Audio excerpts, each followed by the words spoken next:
1971 की पाकिस्तान के साथ लड़ाई में फील्ड मार्शल सैम मानेकशॉ की बात बहुत फेमस हुई थी। 1971 के भारत पाकिस्तान युद्ध के दौरान फील्ड मार्शल सैम मानेकशॉ घायल सैनिकों से मिलने अस्पताल जाया करते थे। एक बार जब वो एक जवान से मिलने पहुंचे, वो जवान बहुत निराश और गमगीन था। सैम मानेकशॉ ने उससे कहा कि तुम्हें इस उम्र में 3 गोलियां लगी हैं। जब मैं तुम्हारी उम्र का था मुझे 9 गोलियां लगी थी और देखो आज मैं भारतीय सेना का कमांडर इन चीफ हूँ। इस बात ने दिल जीत लिया था। और 2025 के युद्ध के बाद हाल फिलहाल चर्चाओं में बने हुए हैं एयर मार्शल अवधेश कुमार भारती।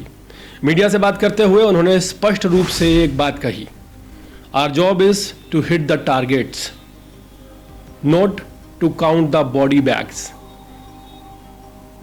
एक तरफ झूठी खुशियां मनाता पाकिस्तान है जिसकी जबान लड़खड़ा रही है, और सच कितना बेपाक होता है ये बात एयर मार्शल अवधेश कुमार भारती के शब्दों से झलकती है जब वो नेशनल मीडिया के सामने कहते हैं कि our job is to hit the targets, not to count the body bags. ये जो शब्द हैं इनमें काफ़ी वजन है। एयर मार्शल ए के भारती ने 11 मई को संयुक्त ब्रीफिंग के दौरान मीडिया को संबोधित करते हुए कहा कि हमारा काम दुश्मनों के लक्ष्यों को भेदना है, शवों की गिनती करना नहीं है। ऑपरेशन सिंदूर के बारे में बात करते हुए उन्होंने आगे कहा कि एयर इंडिया फोर्स सारे पायलट सुरक्षित अपने घर लौट आए हैं। एयर मार्शल भारती ने इस बात को भी दोहराया कि भारत की लड़ाई आतंकवाद के खिलाफ है। उन्होंने कहा कि भारत ने ऑपरेशन सिंदूर शुरू किया और यह पाकिस्तान की सेना या नागरिकों के खिलाफ कतई नहीं था। पाकिस्तान ने तुर्की के ड्रोन, चीन में विकसित मिसाइलें और लड़ाकू विमानों से भारतीय शहरों और सैन्य प्रतिष्ठानों पर हमला करने की कोशिश की। इसके बाद भारत ने पाकिस्तान की एयरफोर्स बेस पर हमला किया। हमारी लड़ाई आतंकवादियों और उनका समर्थन करने वाले ढांचे के साथ है, न कि पाकिस्तान की सेना के साथ।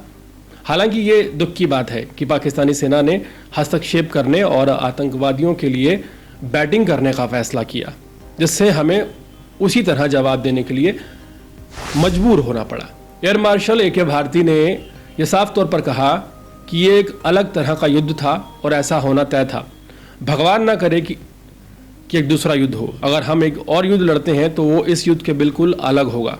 दिल्ली में प्रेस कॉन्फ्रेंस के दौरान एयर मार्शल ए के भारती ने कहा कि आपको रामचरितमानस की कुछ पंक्तियाँ याद दिलाना चाहता हूँ। याद कीजिए ये पंक्तियाँ, विने ना माने जल्द ही जड़, गए 3 दिन बीत, बोले राम सुकोप तब, भय बिन हुए न प्रीत। और आगे उन्होंने कहा, ये भी कहा कि समझदार के लिए एक इशारा ही काफ़ी है कि our job is to hit the target, not to count the body bags.